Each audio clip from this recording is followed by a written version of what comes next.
They smashed a bottle over my head in front of 100 guests. I walked out bleeding and called my lawyer. 3 weeks later, I came back with the deed to their house and a smile they'll remember forever. The champagne bottle exploded across my skull, raining crimson and glass onto the pristine marble floor, and in that deafening silence, I realized my own family had just tried to bury me. But what they didn't know was that 3 weeks later, I'd walk back in with the deed to their house and a smile they'd never, ever forget. My name is Callum Hayes, and I'm 48. That night, at my brother Morgan's 50th birthday party, I learned exactly what family loyalty was worth.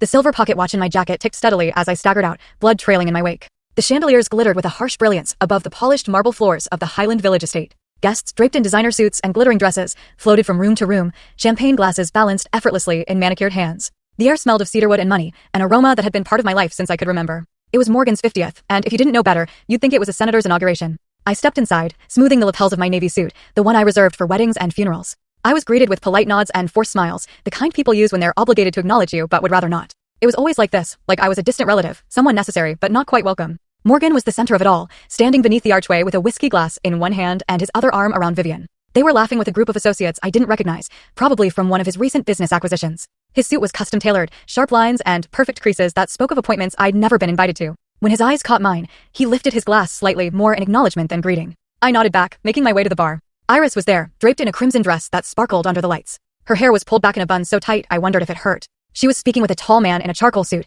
her fingers brushing his arm as she laughed. When she saw me, her smile faltered just enough for me to notice. "Callum," she said, stretching her lips into something that resembled a smile.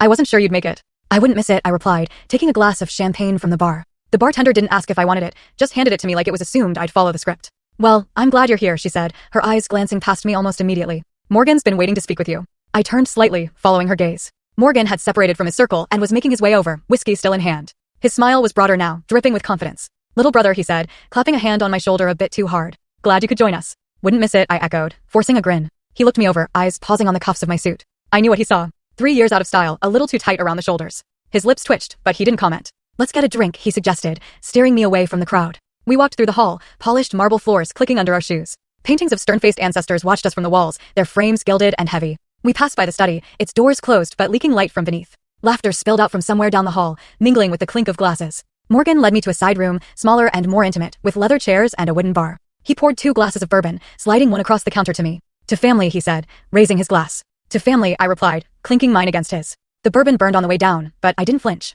He leaned back against the bar, swirling his glass thoughtfully. "You know, I was talking to Mom the other day," he began, eyes fixed on the amber liquid. "We were discussing legacy, future, all that." I raised an eyebrow. "That's so." He nodded, eyes still trained on his drink. "Yeah, and she brought up something interesting. Full story on channel, link below. Watch what happened next."